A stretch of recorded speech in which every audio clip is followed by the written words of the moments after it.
नमस्कार शेतकरी बांधवांनो, मित्रांनो तुमचं सर्वांचं स्वागत आहे आपल्या माझी माहिती या यूट्यूब चॅनलवर। मित्रांनो, शेतकऱ्यांसाठी जे अतिवृष्टीबाधित शेतकरी बांधव आहेत त्यांच्यासाठी अतिशय आनंदाची बातमी समोर आलेली आहे। मित्रांनो, आता ज्या शेतकऱ्यांचा ऑक्टोबर महिन्यामध्ये अवकाळी पावसामुळे आणि महापुरामुळे नुकसान झालं होतं, आता अशा सर्व शेतकऱ्यांना हेक्टरी 47,000 रुपये मिळणार आहेत। आणि हे 47,000 रुपये कोणकोणत्या शेतकऱ्यांना मिळणार आहेत, संपूर्ण माहिती व्हिडिओच्या माध्यमातून जाणून घेऊयात। हे पैसे मिळवण्यासाठी तुम्हाला काय करावं लागणार आहे, कोणते कागदपत्र नावाने द्यावे लागणार आहेत का, ते देखील संपूर्ण माहिती आपण समजून घेऊयात। त्यामुळे व्हिडिओ तुम्ही हा शेवटपर्यंत बघा आणि आपल्या माझी माहिती या यूट्यूब चॅनलला तुम्ही अजूनही सबस्क्राइब केलं नसेल तर लवकरात लवकर सबस्क्राइब करून घ्या। तर चला जास्त वेळ न घेता आजच्या व्हिडिओला आपण सुरुवात करूयात। शेतकरी मित्रांनो, अवकाळीच्या नुकसानीची भरपाई मिळणार आहे। मदत व पुनर्वसन मंत्र्यांची घोषणा देखील झालेली आहे आणि ही नुकसान भरपाई जानेवारी महिन्यात मिळणार आहे। परंतु मित्रांनो, या 3 मुद्द्यांवरती जे आपण आता व्हिडिओ पाहणार आहोत, हे माहिती जाणून घेणार आहोत। हे पैसे कोणकोणत्या शेतकऱ्यांना मिळणार आहेत, कधीपर्यंत मिळणार आहेत आणि किती रक्कम मिळणार आहे, ते जर तुम्हाला जाणून घ्यायचं असेल तर हा व्हिडिओ तुम्ही शेवटपर्यंत बघा। मित्रांनो, राज्यात खरीप व रब्बी हंगामात अतिवृष्टीमुळे झालेल्या शेतीच्या नुकसान भरपाईची रक्कम देण्यात येत आहे। ऑक्टोबर महिन्यात राज्यात झालेल्या अवकाळी पावसामुळे झालेल्या नुकसानीची भरपाई जानेवारी महिन्यापासून देण्यात येईल, अशी माहिती मदत व पुनर्वसन मंत्री मकरंद जाधव पाटील यांनी दिली। राज्यात सप्टेंबर ते नोव्हेंबर 2025 या कालावधीत अतिवृष्टीमुळे झालेल्या नुकसान भरपाई संदर्भात मांडलेल्या लक्षवेधी सूचनेवर मंत्री मकरंद पाटील बोलत होते।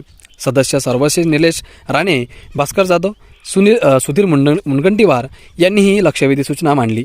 राज्यात विशेषतः कोणताच ऑक्टोबर महिन्यात झालेला अवकाळी पावसाच्या नुकसानीची मदत अद्याप सुरू नसून ती डिसेंबर नंतर वितरित केली जाईल, असे मंत्री जाधव पाटील यांनी यावेळी सांगितले।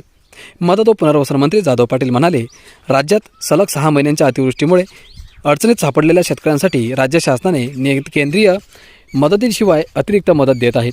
NDRFच्या निकषानुसार मिळणाऱ्या नियमित मदतीबरोबरच रब्बी हंगामासाठी प्रति हेक्टर अतिरिक्त 10,000 रुपये देण्याचा निर्णय शासनाने घेतला आहे। पावसामुळे जमीन खरडून वाहून गेलेल्या शेतकऱ्यांना प्रति हेक्टर 47,000 रुपये नियमित मदत दिली असून याशिवाय मनरेगा अंतर्गत प्रति हेक्टर 3 लाख रुपये देण्याचा राज्य शासनाने निर्णयही घेतला आहे, असेही त्यांनी सांगितले। मित्रांनो, KYCमुळे मदत वितरणात होणारा विलंब टाळण्यासाठी राज्य शासनाने ॲग्रिस्टॅग फार्मर ID मदतीसाठी स्वीकारला असून 75% अधिक शेतकऱ्यांची प्रक्रिया पूर्ण झाली आहे। राज्य शासनाने अतिवृष्टीमुळे झालेल्या नुकसान भरपाईपोटी यंदा सुमारे 20,000 कोटी रुपयांची मदत दिली आहे। यापैकी 14,000 कोटी रुपये डायरेक्ट बेनिफिट ट्रान्सफरद्वारे शेतकऱ्यांच्या खात्यात जमा झाले आहेत। खरीप हंगामात 90 लाख शेतकऱ्यांना 7,156 कोटी, तर रब्बी हंगामात 85.78 लाख शेतकऱ्यांना 6,864 कोटी रुपये वितरित करण्यात आले, अशी माहिती मंत्री जाधव पाटील यांनी यावेळी दिली। आतापर्यंत 20,000 कोटी रुपयांची मदत। मित्रांनो, राज्य शासनाने अतिवृष्टी नुकसान भरपाईपोटी यंदा सुमारे 20,000 कोटी रुपयांची मदत दिली आहे। यापैकी 14,000 कोटी रुपये डायरेक्ट बेनिफिट ट्रान्सफरद्वारे शेतकऱ्यांच्या खात्यात जमा झाले आहेत। खरीप हंगामात 90 लाख शेतकऱ्यांना 7,156 कोटी, तर रब्बी हंगामात 85.78 लाख शेतकऱ्यांना 6,864 कोटी रुपये वितरित करण्यात आले, अशी माहिती यावेळी पाटील यांनी दिली। तर मित्रांनो, नक्कीच आता हे शेतकरी बांधवांसाठी आनंदाची बातमी आहे। ज्या शेतकऱ्यांचं नुकसान झालेलं आहे त्या शेतकऱ्यांना ही माहिती महत्त्वपूर्ण असेल। मित्रांनो, अपेक्षा करतो माहिती महत्त्वाची वाटली तर व्हिडिओला लाईक करा, चॅनलला सबस्क्राईब करा आणि व्हिडिओला शेअर करा। धन्यवाद।